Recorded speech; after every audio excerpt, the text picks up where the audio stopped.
Exoplanètes. C'est ainsi qu'on appelle les planètes qui tournent autour d'une autre étoile que le Soleil. Aujourd'hui, nous savons qu'il en existe des milliards rien que dans notre galaxie. Et cette découverte amène avec elle d'autres questions. À quoi ressemblent ces mondes? Que peuvent-ils nous apprendre sur le nôtre? Et surtout, sont-ils habités? Actuellement, dans les observatoires du monde entier, les astronomes cherchent des réponses.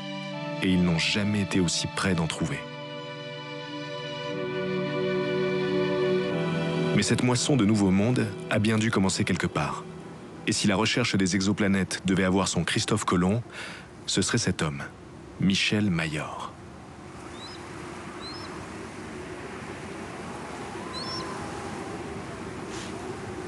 J'étais un passionné de science avant tout. Et c'est un petit peu le hasard qui a fait que quand j'ai terminé mon diplôme de physique, eh bien, des laboratoires cherchaient des gens dans différentes directions, et en particulier l'Observatoire de Genève. J'ai été là discuter, j'ai trouvé intéressant, et c'est ce qui a fait que j'ai démarré en astrophysique. Aujourd'hui, le terrain le plus convoité pour chasser les planètes se trouve au Chili, dans le désert d'Atacama. Grâce à l'extrême pureté de son ciel, cette région offre des conditions d'observation incomparables. C'est pour cette raison que l'ESO, l'Observatoire européen austral, y a installé les télescopes les plus performants du monde. L'ESO est l'organisation la plus importante consacrée à l'astronomie. Au Chili, elle gère 3 sites d'observation à la pointe de la recherche mondiale. Et le premier d'entre eux fut l'observatoire de la CIA.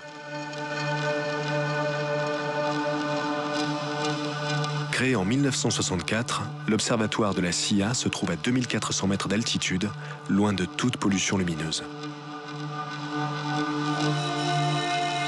Il abrite un grand nombre de télescopes, dont la plupart comptent parmi les plus productifs au monde.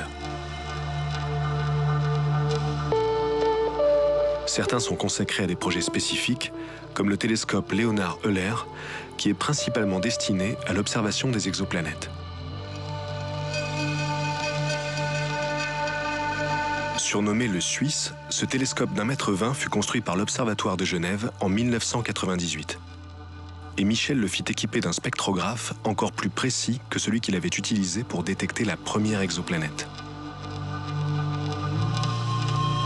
C'est donc avec une pointe de nostalgie qu'il me fit visiter les lieux et qu'il me présenta Aurélien, un jeune astronome qui venait de passer la nuit à scruter le ciel.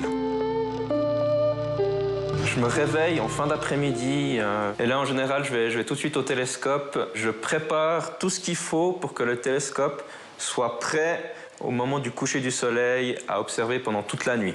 Et là pendant la nuit c'est vraiment être très efficace, observer le maximum de cibles aux endroits du ciel les plus optimaux. On fait ça pendant toute la nuit vraiment jusqu'au petit matin. Quand on chasse les exoplanètes à la CIA, on a beau être entouré d'une infinité de mondes potentiels, on n'en reste pas moins seul au milieu du désert.